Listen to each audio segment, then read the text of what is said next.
যারা বই পড়তে ভালোবাসেন কিন্তু সময়ের অভাবে বই পড়া হয় না, তাদের জন্য আমাদের এই চেষ্টা। আজ পড়ছি হুমায়ুন আহমেদের নীল অপরাজিতা। এই কাহিনীর সঙ্গে বাস্তব জীবনের কোনো মিল নেই। নীল অপরাজিতার মূল চরিত্রে আছেন একজন ঔপন্যাসিক। পাঠক পাঠিকারা যদি আমাকে সেই ঔপন্যাসিক ভেবে বসেন, তাহলে আমার জন্য খুব অস্বস্তির ব্যাপার হবে। হুমায়ুন আহমেদ, শহীদুল্লাহ হল, ঢাকা বিশ্ববিদ্যালয়। হয়তো সহজ কাছে আসা, তাই কাছে আসি। হয়তো সহজ ভালোবাসা, তাই ভালোবাসি। যখন সহজে কিছু পাই, ভাবি হয়তো সহজ ছিল পাওয়া। যখন হারায়, ভাবি হায়, এমন সহজে চলে যাওয়া শিখেছে মানুষ। তিনি ট্রেন থেকে নামলেন দুপুরবেলায়। দুপুর বলে বোঝার কোনো উপায় নেই। চারিদিক অন্ধকার হয়ে আছে, আকাশ মেঘে মেঘে কালো।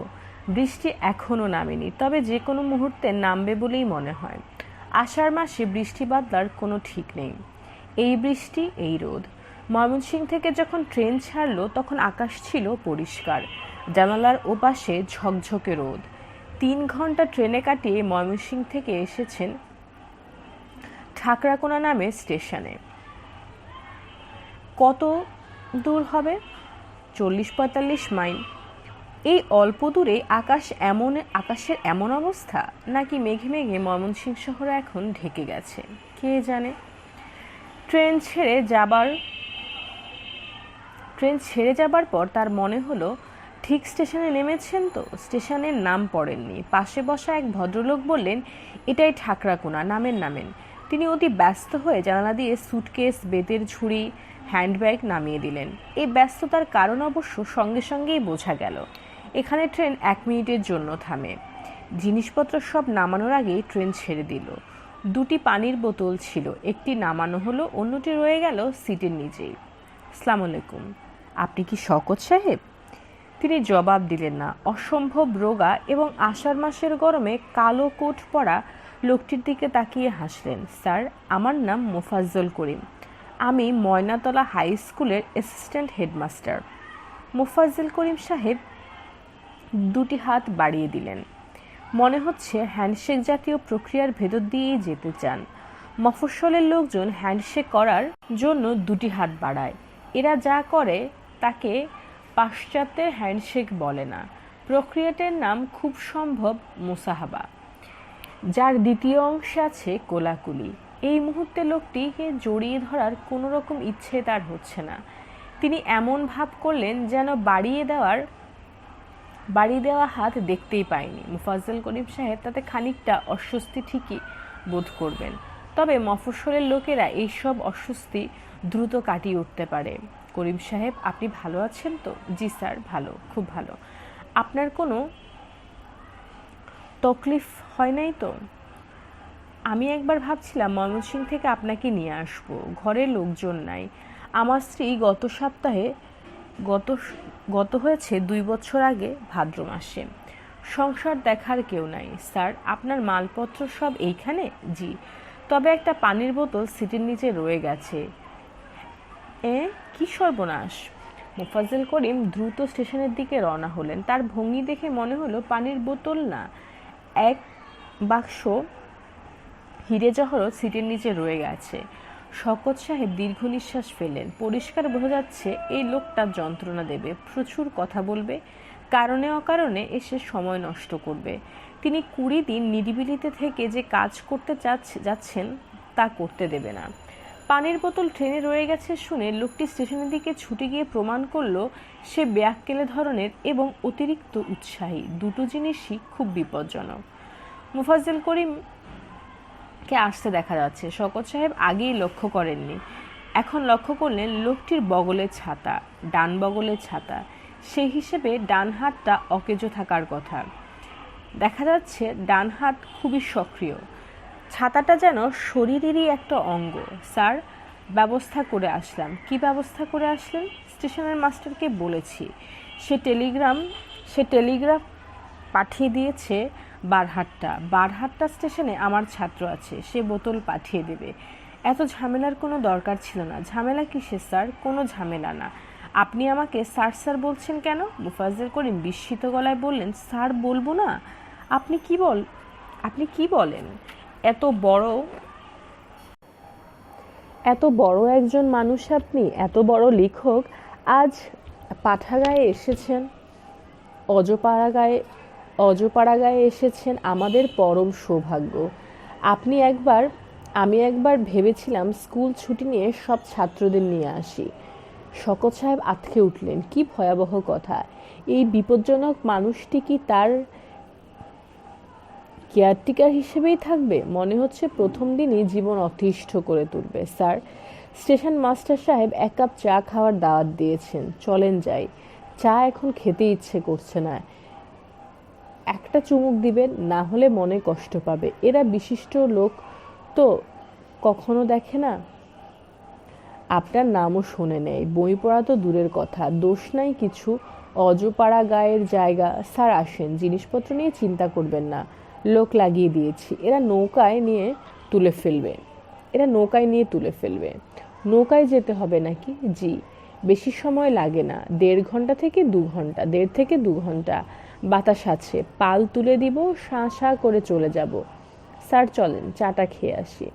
শকত সাহেব বিরক্ত মুখে রওনা দিলেন। মোটাসোটা থলথলে ধরনের স্টেশন মাস্টার সাহেব বিনয়ে প্রায় গলে পড়ে যাচ্ছেন। তার চোখে দেবদর্শনজনিত আনন্দের আভা। তিনি তার চেয়ারে শকত সাহেবের জন্য ছেড়ে দিয়ে নিজে একটা টুলে বসেছেন। অন্য একটা টুলে চায়ের কাপ, একটা পিরিচে 2টো নিমকি, অন্য আরেকটা পিরিচে বানানো পান, পানের পাশে একটা সিগারেট এবং ম্যাচ। আয়োজনের অভাব নেই। কিছু না বললে খারাপ দেখা যায় বলে শকত সাহেব বললেন, কি ভালো? জি স্যার, ভালো। একটু দোয়া রাখবেন। জঙ্গলের মধ্যে পড়ে আছি আজ 9 বছর। বদলির জন্য চেষ্টা কম করি নাই, অনেক ধরাধরি করেছি, লাভ হয় নাই। মফস্বল থেকে চিঠি গেলে এরা স্যার ফেলে দেয়, খাম খুলেও পড়ে না। প্রসঙ্গ ঘোরাবার জন্য শকত সাহেব বললেন, স্টেশন ঘরের সঙ্গে লাগোয়া বিরাট গাছ দেখলাম। কি গাছ এটা? স্যার, এটা শিরীষ গাছ। গত বৈশাখ মাসে এই গাছের ঢাল ভেঙে স্টেশন ঘরের উপরে পড়ল। ঘর জখম হয়ে গেল। বৃষ্টি বাদলা হলে ঘরে পানি ঢুকে। রিপেয়ার করার জন্য এই পর্যন্ত 2টি চিঠি লিখেছি, কোনো লাভ নাই। এদের স্যার মফস্বলের জন্য আলাদা ফাইল আছে, চিঠি গেলে ওই ফাইলে রেখে দেয়, খুলেও পড়ে না। স্যার সিগারেটটা ধরান, আপনার জন্যই আনিয়েছি। শকত সাহেব সিগারেট ধরালেন। স্টেশন মাস্টার বললেন, গোল্ড লিফ ছাড়া ভালো কিছুই পাওয়া যায় না। বেনসন আনতে পাঠিয়েছিলাম, পায় নাই, মাঝে মধ্যেই পাওয়া যায়। দামি সিগারেট খাওয়ার লোক কোথায়? সবাই হতদরিদ্র। শকত সাহেব দীর্ঘ নিঃশ্বাস ফেলে ভাবলেন, এই অঞ্চলের সবাই কি বেশি কথা বলে? যার সঙ্গেই দেখা হচ্ছে সেই কথা বলছে, অনবরত কথা বলছে। ভাগ্যিস মোফাজ্জল করিম সাহেব নেই, তিনি নৌকার খোঁজ খবরে গেছেন। তিনি থাকলে দুজনের মধ্যে কথা বলার কম্পিটিশন শুরু হয়ে যেত। মোফাজ্জল করিম সাহেব সম্ভবত জিততেন। মাস্টারদের সঙ্গে কথা বলায় কেউ পারে না। স্যার কতদিন থাকবেন এখানে? ঠিক করিনি, 15-20 দিন থাকবো। শুনলাম নির্জনে একটা লেখা শেষ করার জন্য এসেছেন। শকত সাহেব দীর্ঘ নিঃশ্বাস ফেলেন। নির্জনতার যে নমুনা শুরু হয়েছে, খুব বেশি ভরসা করতে পারছেন না। স্যার, পান খেলেন না? পান আমি খাই না, থ্যাংক ইউ। আমি বাইরে একটু দাঁড়াই। বাইরে দাঁড়ায় কি দেখবেন স্যার? কিছুই দেখার নাই। শীতকালে তাও একটু হাঁটাহাঁটি করা যায়, বর্ষাকালে অসম্ভব। কাঁচা রাস্তা, হাঁটু পর্যন্ত কাদা, দিন রাত বৃষ্টি। খাওয়া খাদ্য কিছুই নাই। ইলিশ মাছ এক জিনিস 2 বছরে চোখে দেখি নাই। তরকারির মধ্যে আছে ডাঁটা, পুঁইশাক আর ঝিঙ্গা। এই 3 জিনিস কত খাওয়া যায় বলেন? পটল এক জিনিস কেউ চোখেই দেখে নেই, অথচ শহরে বন্দরে এই জিনিস খাওয়ার লোক নাই।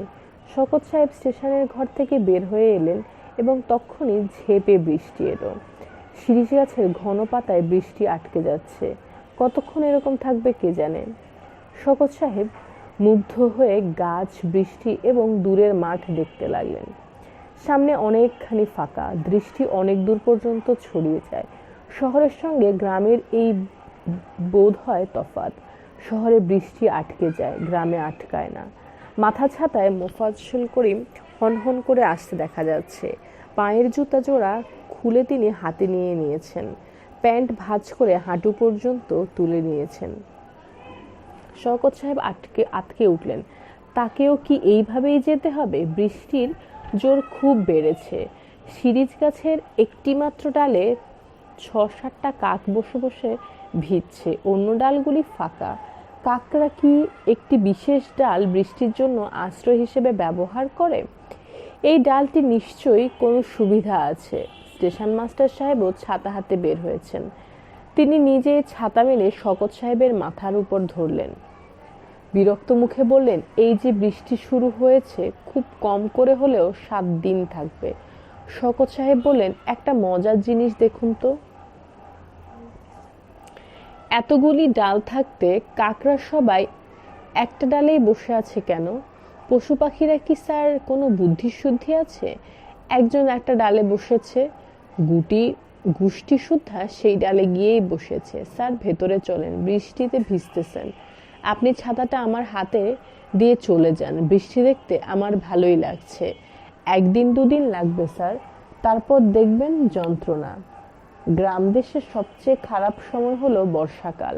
মোফাজ্জল করিম সাহেবের একটা চায়ের দোকানে দাঁড়িয়ে কি যেন কিনলেন, তারপর আবার যেদিক থেকে এসেছেন সেদিকেই রওনা হলেন। শিরিষ গাছের ওই ডালটায় আরো কিছু কাক এসে বসেছে, অন্য ডালগুলি এখনো ফাঁকা। যখন ঝড় বৃষ্টি থাকে না তখন এরা কি করে? অন্য ডালগুলিতে বসে নাকি কখনোই বসে না। প্রচন্ড শব্দে কাছে কোথাও বজ্রপাত হলো, ধক করে বুকে ধাক্কা লাগলো। এত বড় শব্দ, অথচ কাকদের মধ্যে কোনো চাঞ্চল্য লক্ষ্য করা গেল না। সম্ভবত তারা শব্দটা কি, কখন হবে, কোথায় হবে জানে বলেই চুপচাপ আছে। আরো ২টি কাক এসে সেই ডালেই বসলো। আশ্চর্য তো, নৌকা বেশ বড়, ভেতরে তোশকের বিছানায় রঙিন চাদর, ২টো বালিশ, একটা কোলবালিশ। মোফাজ্জল করিম সাহেব বিছানা বালিশ সব বাড়ি থেকে নিয়ে এসেছেন, আরাম করতে করতে যাবেন। শওকত সাহেব বললেন, কোলবালিশ এনেছেন কেন? ঘরে ছিল, নিয়ে এসেছি। তিনি যে শুধু কোলবালিশ এনেছেন তা না, টিফিন ক্যারিয়ারে করে খাবার দাবার নিয়ে এসেছেন। নৌকার চুলায় সেসব খাবার গরম করা হচ্ছে। দুপুরে খাওয়া শেষ করে নৌকা ছাড়া হবে। বৃষ্টির তেজ অনেক কমেছে, ঝিরঝির করে বৃষ্টি পড়ছে, তবে বাতাস আছে। করিম সাহেব বললেন, এই বছর মারাত্মক বন্যা হবে। কি বলেন স্যার? শওকত সাহেব জবাব দিলেন না। কথা বললেই কথার পিঠে কথা বলতে হবে, ইচ্ছে করছে না। এক ধরনের ক্লান্তিও বোধ করছেন। বিছানায় শুয়ে পড়লেই হয়। কোলবালিশ দেখার পর থেকে কোলবালিশ জড়িয়ে শুয়ে পড়তে ইচ্ছে করছে। স্যার, তরকারিতে কেমন ঝাল খান তা তো জানি না, আমি বলেছি ঝাল কম দিতে। খুব বেশি কম হলে কাঁচামরিচ আছে, আমার নিজের গাছের কাঁচামরিচ, অসম্ভব ঝাল, সাবধানে কামড় দিবেন। শওকত সাহেব কিছুই বললেন না, এক জায়গায় বসে একদিকেই তাকিয়ে আছেন।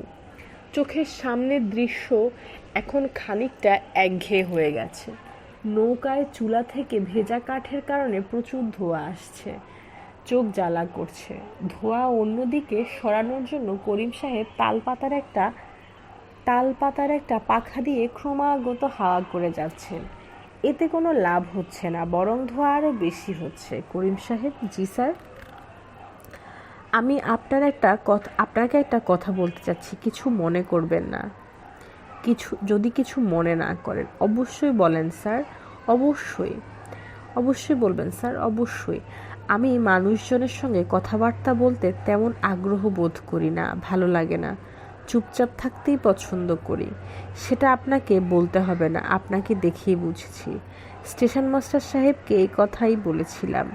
করিম সাহেব, আমি আমার কথাটা শেষ করতে পারিনি। আপনাদের ওখানে আমি যাচ্ছি খুব নিরিবিলিতে কিছু কাজ করতে। শহরের পরিবেশে মন হাঁপিয়ে গেছে।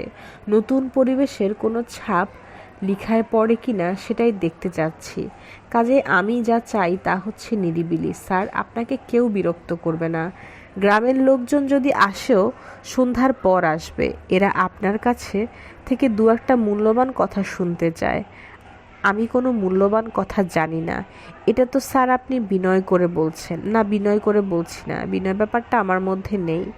খাবার সময়ও খুব যন্ত্রণা হলো। করিম সাহেব প্লেটে ভাত তুলে দিচ্ছেন, তরকারি তুলে দিচ্ছেন। শওকত সাহেব বিরক্ত হয়ে বললেন, প্লিজ কিছু তুলে দেবেন না, যা দরকার আমি নিজে নেব। কেউ খাবার তুলে দিলে আমার খুব অস্বস্তি লাগে। আপনি তো স্যার কিছুই নিচ্ছেন না। মুরগির বুকের গোশত একটু দিয়ে দিই। তিনি শুধু যে মুরগির বুকের গোশত দিলেন তা না, এক টুকরো লেবু নিজেই শওকত সাহেবের প্লেটে চেপে দিলেন।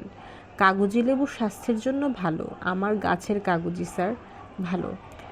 6টা কাগজি লেবুর গাছ আছে, এর মধ্যে 2টি গাছ ভাজা। ফুল ফোটে, ফল হয় না। গাছগুলো কাটায়ে ফেলবো ভাবছি। আমার মেয়ে দেয় না। ও কি বলে জানেন স্যার? ও বলে ভাজা গাছ বলেই কেটে ফেলবে। কত ভাজা মেয়ে মানুষ আছে, আমরা কি তাদের কেটে ফেলি? আমি ভেবেছিলাম কথা খুবই সত্য। আমার নিজের এক ফুফু ছিলেন ভাজা। কলমাকান্দায় বিয়ে হয়েছিল, খুব বড় ফ্যামিলি। তারা অনেক চেষ্টাচরিত করেছে, ডাক্তার কবিরাজ কিছুই বাদ দেয় নাই। তারপর নিয়ে গেল আজমির শরীফ, সেখান থেকে লাল সুতা বেঁধে আসলো। খোদার কি কুদরত, আজমির শরীফ থেকে ফেরার পর একটা সন্তান হলো। আমি চিন্তা করে দেখলাম আমার লেবু গাছের বেলায়ও যদি এটা করতে পারি। শওকত সাহেব হাত ধুতে ধুতে বললেন, নিশ্চয়ই হতে পারে। আপনি একটা টবে গাছ দুটোকে আজমির শরীফে নিয়ে যান, লাল সুতো বেঁধে আনুন। করিম সাহেব কিছুই বললেন না, তাকিয়ে রইলেন। অসম্ভব রসিকতা তিনি ধরতে পারেননি। করিম সাহেব, জি স্যার। আপনাদের ওখানে পোস্ট অফিস আছে? জি স্যার, আছে। আমাদের গ্রামে নাই, শিবপুরে আছে। আমরা পোস্ট অফিসের জন্য কয়েকবার দরখাস্ত দিয়েছি। পোস্টমাস্টার জেনারেলের এক শালার বিবাহ হয়েছে আমাদের গ্রামে, মুন্সিবাড়িতে। ওনার মারফতে গত বছর একটা দরখাস্ত দিয়েছি। উনি আশা দিয়েছেন হয়ে যাবে। শিবপুর আপনাদের গ্রাম থেকে কত দূর? বেশি না, 4 থেকে 4.5 মাইল। আমি আমার স্ত্রীর কাছে একটা চিঠি পাঠাতে চাই, পৌঁছানোর সংবাদ। কোনো চিন্তা নাই স্যার, চিঠি এবং টেলিগ্রাম দুটোরই ব্যবস্থা করে দেব। শওকত সাহেব সুটকেস খুলে চিঠি লেখার কাগজ বের করলেন। বৃষ্টি আবার জোরে সোরে এসেছে। 1 হাত দূরের জিনিসও দেখা যাচ্ছে না এমন বৃষ্টি। এর মধ্যেই নৌকা ছাড়া হয়েছে। নৌকায় মোট 3 জন মাঝি। একজন হাল ধরে বসে আছেন, 2 জন দাঁড় টানছেন। বৃষ্টির পানিতে ভেজার জন্য তাদের মধ্যে কোনো বিকার নেই। যে 2 জন দাঁড় টানছেন তাদের দেখে মনে হচ্ছে দাঁড় টানার কাজ খুব আরাম পাচ্ছে। করিম সাহেব ছাতা মাথায় দিয়ে বাইরে এসে বসেছেন। শওকত সাহেব অসুবিধা হবে, এই কারণেই তিনি চোয়ের ভেতরে থাকতে রাজি হননি। শওকত সাহেব সুটকেসের উপরে কাগজ রেখে পেন্সিলে দ্রুত লিখে যাচ্ছেন। তার লেখা কাঁচা, তবে গোটা গোটা, দেখতে ভালো লাগে। কল্যাণিয়া। হাতে লিখে কি চিনতে পারছো? নৌকায় বসে লেখা কাজে অক্ষরগুলি এমন চ্যাপ্টা দেখাচ্ছে। ঠাকরাকোনা স্টেশনে ঠিকমতোই পৌঁছেছি। মোফাজ্জেল করিম সাহেবের উপস্থিত ছিলেন। নাম শুনে মনে হয়েছিল ভদ্রলোকের দাড়ি থাকবে, মাথায় টুপি থাকবে এবং মাপে লম্বা নেপথলিনের গন্ধমাখা কোট থাকবে গায়ে। কোটের অংশ শুধু মিলেছে। ভদ্রলোক সারাক্ষণ কথা বলছেন, অনায়াসে তাকে কথার সাগর উপাধি দেওয়া যায়। কথা বলা লোকজন কাজকর্মে কাঁচা হয়, ভদ্রলোক তা না। তাকে সব কর্মে অতি উৎসাহী মনে হয়। তিনি অতিরিক্ত রকমের উৎসাহে ঘাবড়ে যাচ্ছি। ভাত খাওয়ার সময় ভদ্রলোক নিজে লেবু চিপে আমার পাতে ছড়িয়ে দিলেন। অবস্থাটা ভাবো। আসার সময় তোমার মুখ কালো বলে মনে হলো, তাড়াহুড়োয় জিজ্ঞেস করা হয়নি। তাছাড়া ভাবলাম বিদায় মুহূর্তে কোনো কারণে আমার উপর রাগ করে থাকলে তো প্রকাশ করবে না। ইদানিং কথা চেপে রাখার এক ধরনের প্রবণতা তোমার মধ্যে লক্ষ্য করছি। একবার অবশ্য আমাকে বলেছিলে তোমাকে কিছু বলা আর গাছকে কিছু বলা প্রায় একই রকম। গাছকে কিছু বললে গাছ শোনে না। গাছ শুনতে না পেলেও গাছের ডালে বসে থাকা পাখিরা শুনতে পায়। তোমাকে বললে কেউ শুনতে পায় না। এই কথাগুলো তুমি ঠাট্টা করে বলছো না মনের বিশ্বাস থেকে বলছি, আমি জানি না। ঠাট্টা করে বলছি নাকি মনের বিশ্বাস থেকে বলছি আমি জানি না। মন থেকে বললেও আমার প্রতিবাদ করার কিছুই নাই। আমি নিজেও বুঝতে পারছি আজকাল তোমার কথা মন দিয়ে শুনছি না। আমাকে বলার মতন কথাও কি তোমার খুব বেশি আছে? সংসার ছেলেমেয়ে নিয়ে তুমি ব্যস্ত হয়ে পড়েছ। রাত 10টার পর্যন্ত বাচ্চাদের পড়িয়ে খাইয়ে দাইয়ে ঘুম পাড়িয়ে তুমি যখন ক্লান্ত পরিশ্রান্ত, তখন আমি বসছি লেখা নিয়ে। সময় কোথায়? খুব সূক্ষ্ম হলেও সংসার নামক সমুদ্র দুটি দ্বীপ তৈরি হয়েছে। একটিতে আমি, অন্যটিতে ছেলে মেয়ে নিয়ে তুমি, তাই নয় কি? স্বেচ্ছা নির্বাসনে কিছুদিন কাটাতে এসেছি। পরিকল্পনা মতো লেখালেখি করব, আর ফাঁকে অবসরে সময়টা আমাদের জীবন নিয়ে চিন্তা ভাবনা করব। জীবনের একঘেয়েমিতে আমি খানিকটা ক্লান্ত। নতুন পত্রিকার সেই ক্লান্তি ভাব দূর করবে না, আরও বাড়িয়ে দেবে কে জানে। ভালো লাগবে বলে মনে হচ্ছে না। সারা জীবন শহরে কাটিয়েছি। শহরের সুবিধা ও অসুবিধা এত অভ্যস্ত হয়ে পড়েছি যে নতুন পরিবেশে খাপ খাওয়ানোর কষ্টকর হবে বলেই মনে হয়। কষ্ট করার একটা বয়স আছে, সেই বয়সে পার করে এসেছি। তাছাড়া এখনই হোমসিক বোধ করছি। আসার সময় ছাতির জ্বর দেখে এসেছিলাম। ভেবেছিলাম ঘর থেকে বেরোবার আগে তার কপালে চুমু খেয়ে আসবো। ড্রাইভার নিচে এত ঘন ঘন হর্ন বাজাতে লাগলো যে সব ভুলে গিয়ে নিচে নেমে এলাম। বেচারির জ্বর তপ্ত কপালে চুমু খাওয়া হলো না। আমার হয়ে ওকে তুমি আদর করে দিও। আমার থাকার জায়গায় কি করা হয়েছে এখনো জানি না। মোফাজ্জল করিম সাহেবকেও কিছু জিজ্ঞেস করিনি। জিজ্ঞেস করলে তিনি লং প্লেইং রেকর্ড চালু করে দিবে। তা শুনতে ইচ্ছে করছে না। আস্তানায় পৌঁছে আস্তানা সম্পর্কে তোমাকে জানাবো। জায়গাটা পছন্দ হলে তোমাকে লিখবো। সবাইকে নিয়ে চলে আসবে। তবে জায়গা পছন্দ হবে বলে মনে হচ্ছে না। আবার অনেক দিন পর তোমাকে চিঠি লিখলাম। ভালো থাকো এবং সুখে থাকো। থাকার জায়গা আহামরি ধরনের হবে এই ধারণা শওকত সাহেবের ছিল না। অজপাড়াগাঁয়ে রাজপ্রাসাদ থাকার কোনো কারণ নেই। তবে বজলুর রহমান যিনি এই জায়গার খোঁজ তাকে দিয়েছেন, তিনি বার তিনেক উচ্ছ্বসিত গলায় বললেন, আপনি মুগ্ধ হয়ে যাবেন। এত সুন্দর বাড়ি যে কল্পনাও করতে পারবেন না। শওকত সাহেব হাসতে হাসতে বললেন, তাজমহল ধরনের বাড়ি? তাজমহল তো বাড়ি না, তাজমহল হচ্ছে কবরখানা, মমতাজ মহলের কবর। আপনাকে যে বাড়িতে পাঠাচ্ছি সেটা গৌরীপুরের মহারাজার বর্ষা মন্দির। বর্ষা মন্দির মানে? শীতের সময় কাটানোর জন্য মহারাজার একটি বাড়ি ছিল, সেটার নাম শীত মন্দির।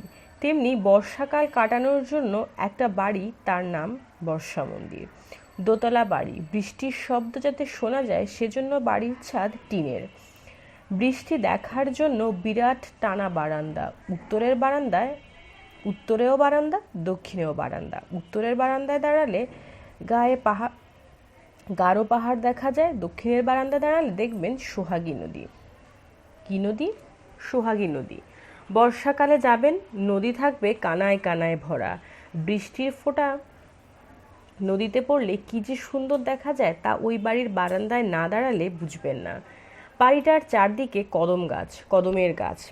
বর্ষাকালে কদম ফুলে গাছ ছেয়ে যায়, সে এক দেখার মতন দৃশ্য। বাংলাদেশের কোথাও একসঙ্গে এতগুলি কদম গাছ দেখবেন না। শওকত সাহেব খুব একটা উৎসাহ বোধ করলেন না। বজলুর রহমানের কোনো কথায় উৎসাহী হয়ে ওঠা ঠিক না। ভদ্রলোকের মাথা খারাপ ধরনের। নিজেকে মহাকবি হিসেবে পরিচয় দেন। শোনা যায় 17 বছর বয়সে বঙ্গবন্দনা নামে মহাকাব্য লেখা শুরু করেছিলেন, শেষ করেছিলেন 40 বছর বয়সে। এখন কারেকশন চলছে, 10 বছর হয়ে গেল কারেকশন শেষ হয়নি। মহাকবি বজলুর রহমান অদ্ভুত, অসাধারণ, পাগল হয়ে যাবার মতন বিশেষণ ছাড়া কথাই বলতে পারে না। একবার গুলশানের এক বাড়িতে বাগানবিলাস গাছ দেখে খুব উত্তেজিত হয়ে ফিরলেন। চোখ বড় বড় করে বললেন, এই জিনিস না দেখলে জীবন বৃথা। ইন্দ্রপুরীর বাগানবিলাসও এর সামনে দাঁড়াতে পারবে না। লাল রঙের যে কটা শেড আছে তার প্রতিটি ওই গাছের পাতায় আছে। বেশিক্ষণ তাকিয়ে থাকা যায় না, তাকিয়ে থাকলে বুকে ব্যথা করে। অ্যাবসলিউট বিউটি সহ্য করার মানুষের পক্ষে খুবই কঠিন। বুঝলেন ভাই সাহেব, গাছটার সামনে দাঁড়িয়ে মনে হলো পাগল হয়ে যাব। পাগল তো আছিনি, নতুন করে কি হবেন? ঠাট্টা না ভাই, সত্যি বলছি। একদিন আমার সঙ্গে চলুন, আপনার দেখা উচিত। শওকত সাহেব মহাকবিকে সঙ্গে নিয়ে একদিন গেলেন। বাড়ির সামনে দাঁড়িয়ে বললেন, আপনি কি নিশ্চিত এই সেই বিখ্যাত ইন্দ্রপুরীর গাছ? মহাকবি মাথা চুলকে বললেন, জি, এটাই সেই বাগান বিলাস। তবে আজ অবশ্য সেদিনের মতন লাগছে না। ব্যাপারটা কি বুঝতে পারছি না। সামথিং ইজ ডেফিনেটলি রং। শওকত সাহেব ধরে নিয়েছেন বর্ষা মন্দির বাগান বিলাসের মতোই হবে। বাড়ির সামনে দাঁড়িয়ে তিনিও মহাকবির মতোই বলতে বাধ্য হবেন, সামথিং ইজ ডেফিনেটলি রং। তবে সোহাগী নামের নদী তাকে খানিকটা আকর্ষণ করলো। শুধু নামটির কারণেই এই নদী একবার দেখা যায়। মহাকবি বললেন, আপনি গরিবের কথাটা রাখুন, কয়েকটা দিন ওই বাড়িতে থেকে আসুন, স্বর্গবাসের অভিজ্ঞতা হবে। আপনার লেখা অন্য একটা ডাইমেনশন পেয়ে যাবে। বাড়ি সম্পর্কে যা বলছি তার 16 আনা যদি না পান, নিজের হাতে আমার কান কেটে নেড়িকুত্তা দিয়ে খাইয়ে দেবেন, আমি কিছুই বলবো না। যদি যাই, খাওয়া দাওয়া কোথায় করব? বাবুর্চি নিয়ে যেতে হবে? কিছুই নিয়ে যেতে হবে না। ময়নাতলা স্কুলের অ্যাসিস্ট্যান্ট হেডমাস্টার সাহেবকে আমি একটা চিঠি দিয়ে দেব। খুবই মাই ডিয়ার লোক, যা করার সেই করবে, এবং যে কদিন থাকবেন আপনাকে মাথায় করে রাখবে। তিনি ময়নাতলায় মহাকবির ব্যবস্থা মতোই এসেছেন। মহাকবি তাকে ট্রেনে তুলে দিতে এসেছিলেন। ময়নাতলা জায়গাটা প্রকৃতির সৌন্দর্যের কথা বলতে গিয়ে আরেকবার উচ্ছ্বসিত হলেন। তবে ট্রেন ছাড়ার আগ মুহূর্তে লজ্জিত গলায় বললেন, ভাই, আপনাকে একটা রং ইনফরমেশন দিয়েছি। নদীটার নাম সোহাগী না। আসলে নদীটার কোনো নাম নেই, সবাই বলে ছোট গাং। সোহাগী নামটা আমার দেওয়া। শওকত সাহেব হেসে ফেলে বললেন, কদমের বন নিশ্চয়ই নেই? আপনার কল্পনা। মহাকবি উত্তেজিত গলায় বললেন, আছে, অবশ্যই আছে। নদীর নাম ছাড়া বাকি সব যেমন বলেছি তেমন। যদি এক বিন্দু মিথ্যা হয়, আমার কান কেটে কুত্তাকে খাইয়ে দেবেন। আমি বাকি জীবন ভ্যানগগের মতো কান মাফলার দিয়ে বেঁধে ঘুরে বেড়াবো। অনেস্ট। নদীর নামের ব্যাপারে আপনার সঙ্গে মিথ্যে বলেছি, ক্ষমা প্রার্থনা করছি।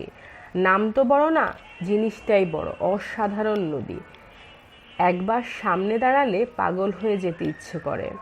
বাড়ির সামনে শওকত সাহেব বিমর্ষ মুখে দাঁড়িয়ে আছেন। পাগল হয়ে যাওয়ার মতন কিছুই দেখছেন না। অতি পুরাতন জরাজীর্ণ দোতলা ভবন, ছাদ ধসে গেছে কিংবা ভেঙে পড়েছে বলেই পরবর্তী সময়ে টিন দেওয়া হয়েছে। টানা বারান্দা ঠিকই আছে, তবে রেলিংয়ের জায়গায় জায়গায় ভেঙে পড়েছে। বারান্দায় হাঁটাহাঁটি করা বিপজ্জনক হতে পারে। বর্ষাকালে বৃষ্টির পানিতে বারান্দা পিচ্ছিল হয়ে আছে। শওকত সাহেব বললেন, এটাই কি বর্ষা মন্দির? করিম সাহেব অবাক হয়ে বললেন, আপনার কথা কিছুই বুঝলাম না স্যার, বর্ষা মন্দির বলেছেন কেন? বাড়িটা কি গৌরীপুরের মহারাজার? জি না, আমার দাদাজান সে আমলে লাখপতি হয়ে বাড়ি বানিয়েছিলেন, তারপর অপঘাতে মারা গেলেন, অবস্থা পড়ে গেল। এই বাড়িটা ছাড়া এখন আমাদের আর কিছুই নাই। বাড়িটাও হয়েছে বাসের অযোগ্য। আমি নিচের 3টা ঘর নিয়ে থাকি, উপরটা তালাবন্ধ থাকে। আপনার জন্য উপরের একটা ঘর ঠিকঠাক করে রেখেছি। বাড়ির চারদিকে কি একসময় কদম গাছ ছিল? জি না, একটা কদম গাছ বাড়ির সামনে ছিল। 3 বছর আগে গাছের উপর বজ্রপাত হলো। চলুন স্যার, আপনার ঘরটা দেখিয়ে দিই, চলুন। সিঁড়িতে সাবধানে পা ফেলবেন, মাঝে মধ্যে ভাঙা আছে। বাথরুম আছে তো? জি আছে, বাথরুম আছে, আপনার ঘরের সাথেই আছে। খাবারের পানি কোথাকে আনেন? নদীর পানি? জি না, টিউবওয়েল আছে। বজলুর রহমান সাহেব চিঠিতে জানিয়েছেন আপনার পানি ফুটিয়ে দিতে। পানি ফুটিয়ে বোতলে ভরে রেখেছি। ভালো করেছেন। স্যার, আপনি কি গোসল করবেন? গোসলের পানি কি গরম করে দেব? পানি গরম করতে হবে না, ঠান্ডা পানিতেই গোসল করব। খাওয়া দাওয়ার ব্যবস্থা স্যার আমার এখানেই করেছি। দরিদ্র অবস্থায় যা পারি সামান্য আয়োজন। মোফাজ্জল করিম সাহেব, কিছু মনে করবেন না, আপনাকে একটা কথা বলি। আপনি একজন বাবুর্চির ব্যবস্থা করুন, যে আমার জন্য রান্না করবে। আমি টাকা দিয়ে দিব। তা কি করে হয়? তাই হতে হবে। আমি তো বজলুর রহমান সাহেবকে বলেছিলাম আপনাকে এইভাবেই চিঠি দিতে। চিঠি দেননি? জি না, এসব কিছুই তো লিখেন নাই। উনি আমাকে বলেছেন বাবুর্চির ব্যবস্থা হয়েছে, আমি তাই মনে করে এসেছি, নয়তো আসতাম না। আপনি একজন অতি বিশিষ্ট ব্যক্তি, আপনার সামান্য সেবা করার সুযোগ পাওয়া তো স্যার ভাগ্যের ব্যাপার। ভাই, আপনাকে যা করতে বলেছি করুন। রাতে মোফাজ্জল করিম সাহেব শওকত সাহেবকে খাবারের জন্য ডাকতে এলেন। নিচু গলায় বললেন, বাবুর্চির ব্যবস্থা স্যার কাল পরশুর মধ্যে করে ফেলব। আজ অজপাড়াগা। বাবুর্চি তো পাওয়া যাবে না, একটা মেয়েটে জোগাড় করতে হবে। আজ গরিবখানায় সামান্য আয়োজন করেছি। শওকত সাহেব বললেন, আপনি একটা কাজ করুন, খাবারটা এখানে পাঠিয়ে দিন। কিছু বিশিষ্ট লোককে দাওয়াত করেছিলাম স্যার। হেডমাস্টার সাহেব, ময়নাতলার ওসি সাহেবও এসেছেন। ময়নাতলা থানার ওসি সাহেব বিশিষ্ট ভদ্রলোক, সাহিত্য অনুরাগী। আমি এখন আর নিচে নামবো না, আপনি কিছু মনে করবেন না। ওনারা স্যার আগ্রহ নিয়ে এসেছেন, অন্য কোনো এক সময় তাদের সঙ্গে কথা বলব। মোফাজ্জল করিম সাহেব খুবই অপ্রস্তুত মুখে নিচে নেমে গেলেন। প্রায় সঙ্গে সঙ্গেই উঠে এলেন। শওকত সাহেব বললেন, কী ব্যাপার স্যার? আপনার বোতলটা এসে পৌঁছেছে। এই যে স্যার বোতল, টেবিলের উপর রেখে দিন। আপনার খাবার কি স্যার নিয়ে আসবো? উঠে দিয়ে চলে যাক, তারপর আনবেন। আমি বেশ রাত করেই খাই, যদি সম্ভব হয় 1 কাপ চা পাঠাবেন। জি আচ্ছা। চিনি বেশি দিতে বলবেন? আমি চিনি বেশি খাই। জি আচ্ছা। মজার ব্যাপার হচ্ছে, প্রথম দর্শনে বাড়িটা যতটা খারাপ লেগেছিল এখন তা আর লাগছে না, ভালো লাগছে। শুধু ভালো না, বেশ ভালো লাগছে। তিনি বসে আছেন বারান্দায়। বারান্দার এই অংশে রেলিং আছে বলেই বসে থাকতে কোনো রকম অস্বস্তি বোধ করছেন না। তার সামনে গোল টেবিল, টেবিলের উপর কুরুশ কাটার টেবিল ক্লথ। টেবিলের ঠিক মাঝখানের ফুলদানিতে চাপা ফুল, মিষ্টি গন্ধ আসছে সেখান থেকে। বৃষ্টি থেমে আকাশ পরিষ্কার হওয়ায় অসংখ্য তারা ফুটেছে। ঢাকার আকাশে তিনি কোনোদিন এত তারা দেখেননি। আকাশের তারার চেয়েও তাকে মুগ্ধ করেছে জোনাকি পোকা। মনে হচ্ছে হাজার হাজার জোনাকি ঝাঁক বেঁধে এক জায়গা থেকে অন্য জায়গায় যাচ্ছে। দৃশ্যটা এত সুন্দর যে মহাকবি বজলুর রহমানের মতো চেঁচিয়ে বলতে ইচ্ছে করে, পাগল হয়ে যাব। চাঁদ উঠেছে। চাঁদের আলোয় দূরের নদী দেখা যাচ্ছে অস্পষ্টভাবে। চাঁদের আলো ঘোলাটে নয়, পরিষ্কার। এ আলোয় কেমন যেন জলজল ভাব আছে। সবচেয়ে যা তাকে বিস্মিত করলো তা হচ্ছে নীরবতা, কোনো রকম শব্দ নেই। ঘরে একটা তক্ষক আছে, তক্ষকটা মাঝে মাঝে ডাকছে। শব্দ বলতে এই, তিনি ভেবেছিলেন যেহেতু বর্ষাকাল চারদিকে অসংখ্য ব্যাঙ ডাকবে, তা ডাকছে না। এই অঞ্চলে কি ব্যাঙ নেই? মোফাজ্জল করিম সাহেব হাতে হাঁড়ি কেরোসিনের টেবিল ল্যাম্প নিয়ে উঠে এসেছেন। ল্যাম্পটা বেশ বড়, কাচের চিমনি ঝকঝকে পরিষ্কার, প্রচুর আলো আসছে। স্যার, ওসি সাহেব আপনার জন্য টেবিল ল্যাম্পটা পাঠিয়েছেন। আপনি নিশ্চয়ই রাতে লেখালেখি করবেন, হারিকেনের আলো কম। টেবিল ল্যাম্প আপনার জন্য ঘরে নিয়ে আসি? জি, নিয়ে আসুন। আপনার চা একবার বানিয়েছিল, তিতা হয়ে গেছে, আবার বানাচ্ছে। ঠিক আছে, কোনো তাড়া নেই। আচ্ছা করিম সাহেব, আপনাদের এদিকে ব্যাঙ ডাকে না? ডাকে তো, ডাকবে না কেন? ব্যাঙের ডাকে ঘুমাতে পারি না, এই অবস্থা। আমি কিন্তু এখন পর্যন্ত শুনিনি। তাই নাকি? বলেন কি?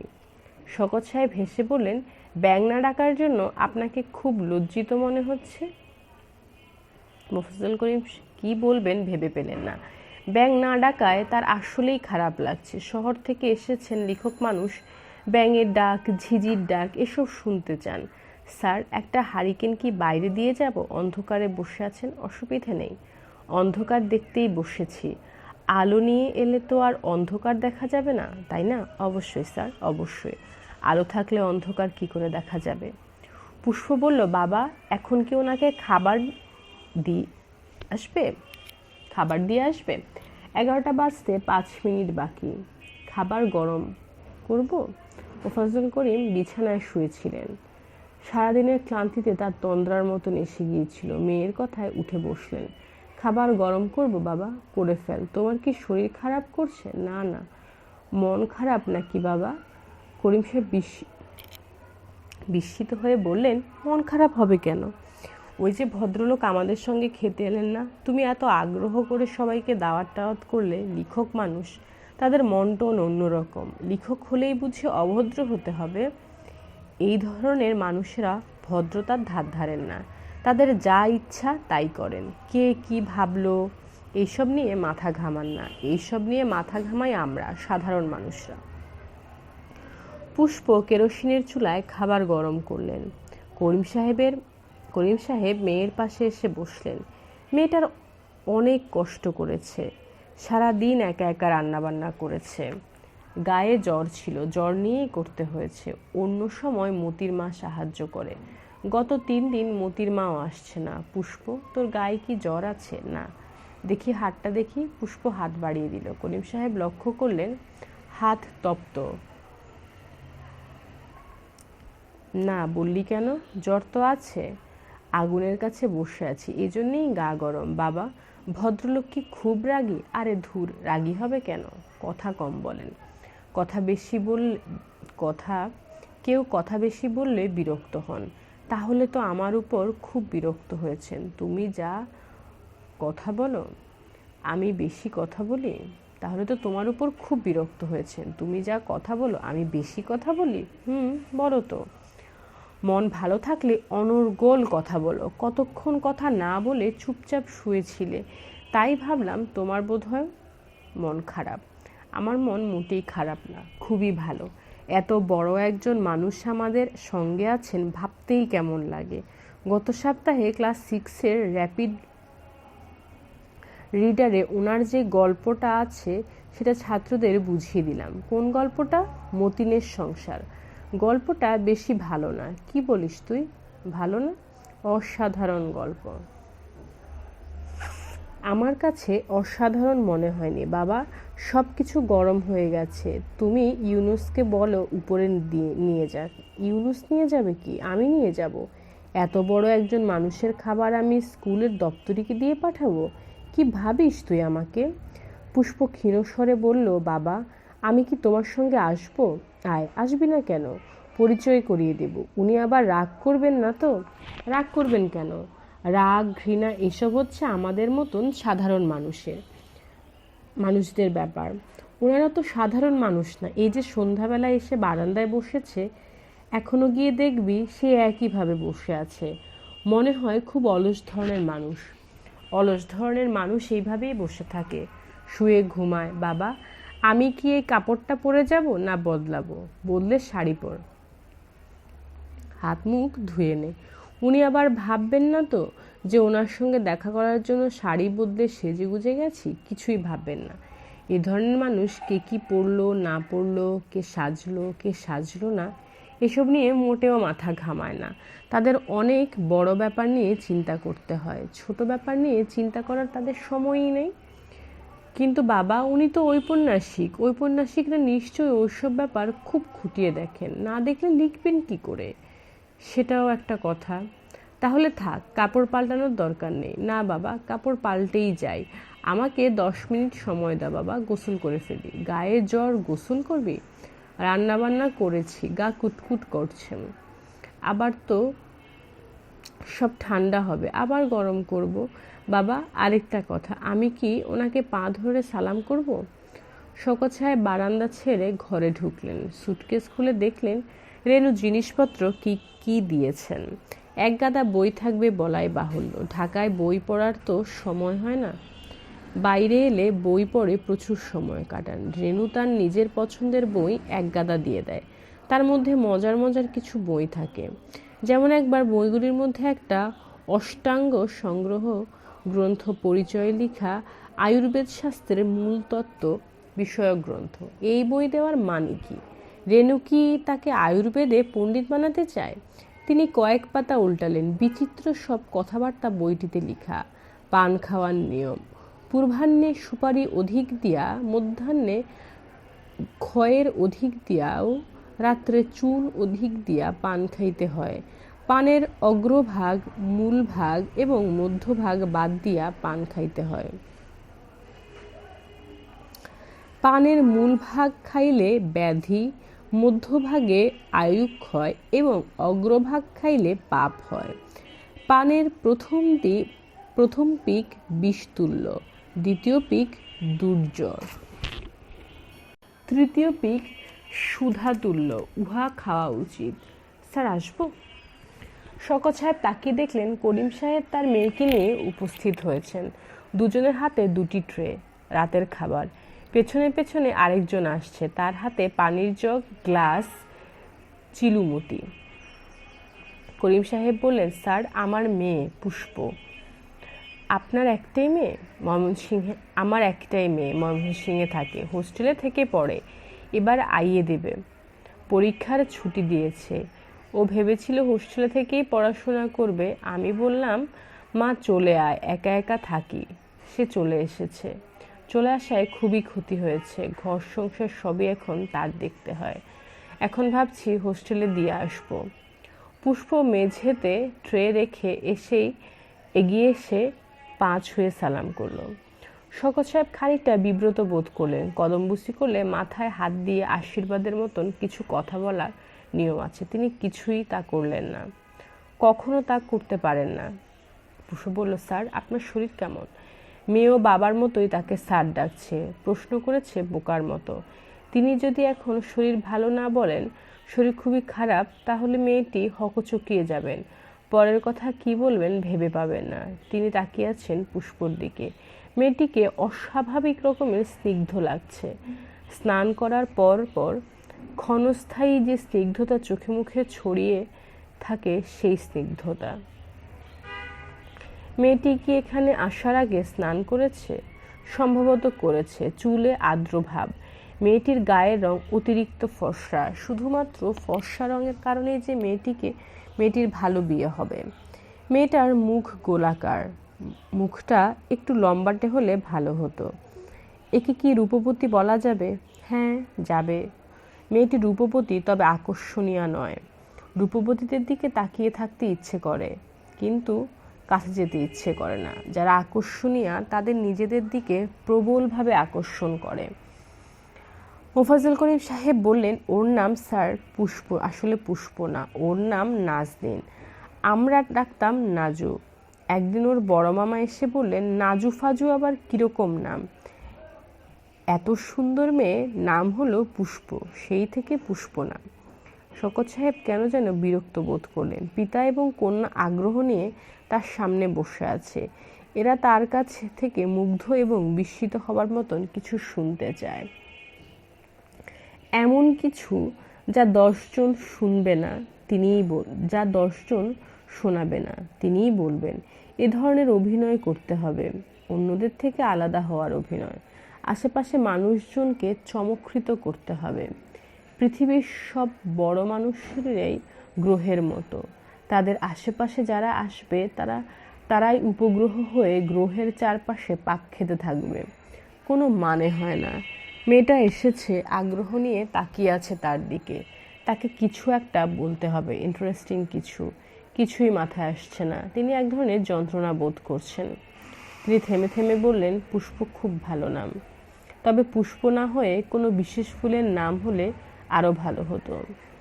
অনেক আজে বাজে ধরনের ফুলও কিন্তু আছে, যেমন ধুতরা ফুল, বিষাক্ত ফুল, আবার কুমড়ো ফুল। সেই ফুল আবার আমরা বড়া বানিয়ে খাই। পুষ্প তাকিয়ে আছে, এক পলকের জন্য চোখ সরাচ্ছে না। মেয়েটির চোখে এক ধরনের কাঠিন্য আছে। 17-18 বছরের মেয়ের চোখে এই কাঠিন্য তো থাকার কথা না। এদের চোখ হবে হ্রদের জলের মতন স্বচ্ছ, গভীর এবং আনন্দময়। করিম সাহেব বললেন, স্যার, হাতটা ধুয়ে ফেলেন, রাত তো অনেক হয়েছে, আপনার নিশ্চয়ই খিদে লেগেছে। শওকত সাহেব বললেন, আপনি কিছুই মনে করবেন না, আমি রাতে খাবো না। সে কি, শরীর ভালো লাগছে না? ভালো না লাগলেও 4টা খাওয়া দরকার। রাতে না খেলে শরীরে 1 ছটাক রক্ত চলে যায়। রক্ত চলে গেলেও কিছু করার নেই। আমার যা ভালো লাগে না আমি কখনোই তা করি না। কিছুই খাবেন না স্যার? না। পুষ্প মৃদুস্বরে বলল, 1 গ্লাস দুধ দিয়ে যাই? না, দুধ আমি এমনিতেই খাই না। রাতে যদি খিদে লাগে আমার সঙ্গে বিস্কিট আছে, ওই খেয়ে পানি খেয়ে নেব। আমার সম্পর্কে আর কিছুই চিন্তা করবেন না। করিম সাহেব বললেন, খাবারটা ঢাকা দিয়ে রেখে যাব? না, ভাত তরকারি পাশে নিয়ে ঘুমাতে ভালো লাগবে না। করিম সাহেব মেয়ের দিকে তাকালেন। বেচারি মুখ কালো করে ফেললেন। আহা, কত আগ্রহ নিয়ে সে রান্না বান্না করেছে। নিচে ফিরে গিয়ে নিশ্চয়ই কাঁদবে। করিম সাহেব বললেন, আর কিছুই না খান, 1 টুকরো ভাজা মাছ কি খাবেন? ডোবা তেলেই ভাজা হোক আর ভাসা তেলেই ভাজা হোক, আমি খাবো না। আমার একবারেই ইচ্ছে করছে না। পিতা এবং কন্যা বের হয়ে গেল। দুজন অসম্ভব মন খারাপ করেছে। ঘর থেকে বের হবার আগে পুষ্প এক পলকের জন্য পূর্ণ দৃষ্টিতে তাকালো শওকত সাহেবের দিকে। একবারের চোখের দৃষ্টি আগের মতো নয়, সম্পূর্ণ অন্যরকম। চোখের মণিতে হ্রদের জলে আকাশের ছায়া। সেই আকাশে মেঘের পরে জমেছে মেঘ। শোবার ঘরটা শওকত সাহেবের খুব পছন্দ হয়েছে। হল ঘরের মতন বিরাট ঘর, দুপাশেই জানালা দুটিও বিশাল। একসঙ্গে খানিকটা আকাশ দেখা যায়। কালো রঙের প্রাচীন খাটে বিছানো চাদর থেকে ন্যাপথলিনের গন্ধ আসছে। খাটের পাশের টেবিলে কেরোসিনের টেবিল ল্যাম্প জ্বলছে। টেবিল ল্যাম্পের এই আলোতে এক ধরনের রহস্য আছে। বাতাসের সঙ্গে আলো কাঁপছে, সেই সঙ্গে কাঁপছে দেয়ালের ছায়াও। মশা নেই বললেই বোধহয় মশারিও নেই। কতদিন পর তিনি মশারি ছাড়া ঘুমাচ্ছেন। নিজেকে কেমন যেন মুক্ত মানুষ বলেই মনে হচ্ছে। অষ্টাঙ্গ সংগ্রহ তার হাতে। ঘুমাবার আগে আরও একবার পাতা উল্টানো যাক। বইটিতে ঘুমাবার নিয়মকানুনও দেওয়া আছে। 8 বার নিঃশ্বাস নিতে সেই সময় লাগে, সেই পর্যন্ত চিৎ হইয়া তাহার দ্বিগুণ সময় ডান পার্শ্বে, তাহার 4 গুণ সময় বাম পার্শ্বে শয়ন করিয়া তারপর যেইভাবে শুইয়া আরাম পাওয়া যায় সেইভাবেই শুইতে হয়। নাভির বাম দিকে অগ্নি অবস্থান করে, সুতরাং বাম পার্শ্বে শয়ন করাই উচিত। তিনি ঠিক বইয়ের মতন নিয়মেই শোবার চেষ্টা করলেন, যদিও খুব ভালো মতোই জানেন যেভাবেই শোয়া হোক না কেন রাত কাটবে নির্ঘুম। এখন পর্যন্ত নতুন জায়গায় প্রথম রাতে তিনি কখনোই ঘুমাতে পারেননি। নির্ঘুম রাত কাটাতে তার খারাপ লাগে না, বরং বলা চলে ভালোই লাগে। ভাববার সময় পাওয়া যায়। আজকাল কোনো কিছুর জন্যই সময় বের করা যায় না। অজান্তেই ভাববার জন্য যে সময় সব মানুষেরই দরকার, সেই সময় কি আমরা দিতে পারি? কর্মক্লান্তি, দিনের শেষে লম্বা ঘুম, আবার ব্যস্ত দিনের শুরু।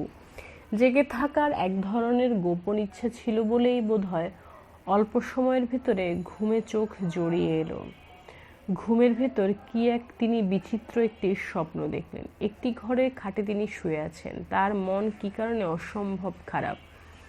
বুকের ভেতর তার এক ধরনের কষ্ট হচ্ছে। এমন সময় দরজা খুলে গেল, হারিকেন হাতে ঢুকলো পুষ্প। পুষ্পকে কেমন বউ বউ দেখাচ্ছে। তিনি খানিকটা হকচকিয়ে গেলেন, এই গভীর রাতে মেয়েটি তার ঘরে কেন? পুষ্প হারিকেন টেবিলের উপর রাখতে রাখতে বলল, তুমি এখনো ঘুমাওনি? তিনি অসম্ভব চমকে উঠলেন, মেয়েটি তাকে তুমি তুমি করে বলছে কেন? পুষ্প খুব সহজ ভঙ্গিতেই খাটে পা ঝুলিয়ে বসলো, অভিমানী গলায় বলল, আচ্ছা শোনো, তুমি এত ভুল কথা কেন বলো? তিনি মনের বিস্ময় চাপা দিয়ে বললেন, ভুল কথা কি বললাম? ধুতরা ফুল বুঝি বিষাক্ত? মোটেই বিষাক্ত না, ধুতরার ফল বিষাক্ত। বুঝলেন জনাব বলে পুষ্প খুব হাসলেন, খুব পা নাড়াচ্ছে। কে এই মেয়েটা কে? হচ্ছেই বা কি এসব? তার ঘুম ভেঙে গেল, সবে ভোর হয়েছে, গাছে গাছে অসংখ্য পাখি ডাকছে। মোফাজ্জল করিম সাহেব ফজর ওয়াক্তে ঘুম থেকে ওঠেন, হাত মুখ ধোয়ার আগেই চুলা ধরিয়ে ভাতের হাঁড়ি চাপিয়ে দেন। অজু করে নামাজ শেষ করতে করতে চাল ফুটে যায়। মার গেলে আগুন গরম ভাতে 3 চামচ ঘি ঢেলে খাওয়া শুরু করেন। খাওয়া শেষ হতে হতে সূর্য উঠে যায়। তিনি রওনা হয়ে যান স্কুলে। স্কুল তার বাড়ি থেকে 2.5 মাইল।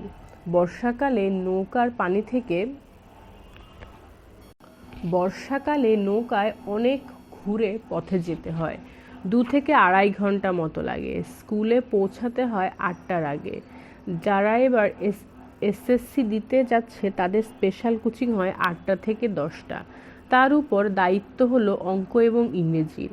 আগে শুধু অঙ্ক করাতেন, নলিনবাবু দেখতেন ইংরেজি। নলিনবাবুর হাঁপানির টান খুব বেড়ে যাওয়ায় কিছুদিন ধরেই আসছেন না। করিম সাহেবের উপর ডাবল দায়িত্ব পড়ে গেছে, খুব চাপ যাচ্ছে। স্কুল থেকে ফিরতে ফিরতে সন্ধ্যায় বাসায় ওসি সাহেবের এক শালা পড়তে আসে, মহামূর্খ। 1 মাস টেন্স পড়াবার পর জিজ্ঞেস করলেন, আমি বাড়ি যাই ইংরেজি কি? সে 5 মিনিট চিন্তা করে বলল, আই এম হোম গোয়িং। তিনি প্রচণ্ড থাবড়া দিলেন। সে আগের চেয়েও গম্ভীর গলায় বলল, আই হোম গোয়িং। তার ইচ্ছে করছিল শক্ত আছাড় দেন। একে বলে পণ্ডশ্রম। আজ করিম সাহেব ঘুম থেকে উঠে দেখলেন পুষ্প তার আগেই উঠে বসে আছে, কেরোসিনের চুলায় চাল ফুটছে। তিনি খুশি গলায় বলল, তুই এত সকাল সকাল উঠলি যে? রাতে ভালো ঘুম হয়েছে? সকালে উঠে ভালো করেছিস মা, সুন্দর করে কয়েকটা পরোটা বানিয়ে ফেল। উনি রাতে না খেয়ে ঘুমিয়েছেন, খিদে নিয়ে ঘুম ভাঙবে। গোশত পরোটা দিবি, আর একটা ডিম ভেজে দিস। তুমি থাকবে না বাবা? না, একদিন কামাই হয়ে গেছে। অঙ্ক হলো প্র্যাকটিসের ব্যাপার, পরপর 2 দিন কামাই দিলে সব ভুলে যাবে। সব গরু গাধার দল। একা একা ওনার কাছে নাস্তা নিয়ে যাব বাবা? আমার কেন যেন ভয় ভয় করে। কি গম্ভীর, কাল রাতে একটা কথাও বললেন না। আমি জানি আজও বলবেন না, নাস্তাও খাবেন না।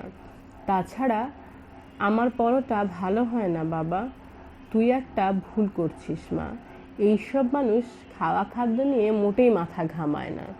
তুই পোলাও কোরমা দিলেও যেভাবে খাবেন, ডাল ভাত দিলেও সে একইভাবেই খাবে। কিছুক্ষণ পর যদি তুই জিজ্ঞেস করিস কি দিয়ে খেলেন, বলতে পারবে না, হা করে তাকিয়ে থাকবেন। পুষ্প হেসে ফেলল। যারা এতক্ষণ আমাদের সাথে ছিলেন তাদের অনেক ধন্যবাদ। আপনাদের কোনো পছন্দের বই থাকলে আমাদের কমেন্ট করে জানাতে পারেন। গল্পটি ভালো লাগলে প্রিয়জনদের সাথে শেয়ার করুন, লাইক করুন। আর এই চ্যানেলটি যদি এখনও সাবস্ক্রাইব করে না থাকেন তাহলে সাবস্ক্রাইব করুন।